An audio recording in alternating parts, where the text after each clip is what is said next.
Assalamualaikum warahmatullahi wabarakatuh. Di sini kami dari kelompok 11 yang beranggotakan Mosafin bin Ilyas NIM 152 dan saya sendiri Arya Rahan Putra NIM 156 akan mempresentasikan tentang metode Altman Z-Score dalam pengelolaan risiko keuangan. Definisi metode Altman Z-Score.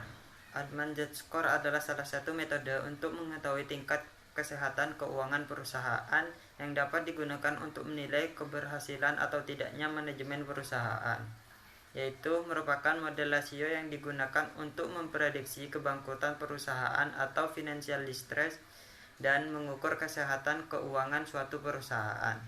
Selanjutnya tahap-tahap analisis. Yang pertama mengadakan perhitungan X1 dengan rumus X1 sama dengan modal kerja per total aktiva. Kedua mengadakan perhitungan X2 dengan rumus X2 sama dengan laba ditahan per total aktiva. Dan ketiga mengadakan perhitungan X3 dengan rumus X3 sama dengan pendapatan sebelum pajak dan bunga atau EBIT per total aktiva.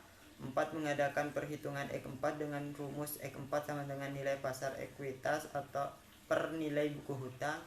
Kelima mengadakan perhitungan X5 dengan rumus X5 sama dengan penjualan per total aktiva yang dilanjutkan dengan rumus yang ada.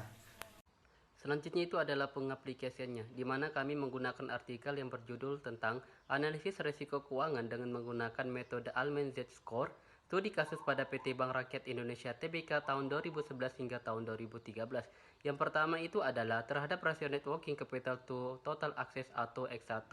Dilihat pada tabel tersebut, di mana perusahaan mengalami perubahan secara fluktuasi. Hasil ini ditandai dengan ketidakseimbangan dalam menghasilkan modal kerja yang dilakukan dengan aset yang dimiliki. Yang kedua yaitu ada retained earning to total aset atau X2. Dilihat pada tabel tersebut menggambarkan suatu peningkatan dalam menghasilkan laba ditahan dari keseluruhan aktiva yang dimiliki perusahaan, akan tetapi laba yang dihasilkan belum memenuhi harapan perusahaan. Yang ketiga adalah rasio earning before interest and taxes to total asset atau X3. Dilihat pada tabel tersebut di mana laba operasional yang dihasilkan perusahaan dari 3 tahun terakhir mengalami peningkatan. Akan tetapi peningkatan laba operasi ini belum dapat dikatakan sesuai rencana perusahaan.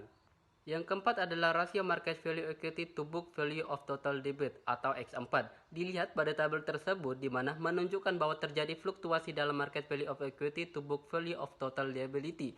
Dalam ketidakstabilan nilai pasar modal tersendiri terhadap total hutang dikarenakan peningkatannya tidak sebanding antara nilai pasar modal dengan jumlah hutang yang mengakibatkan fluktuasi harga saham di pasar modal.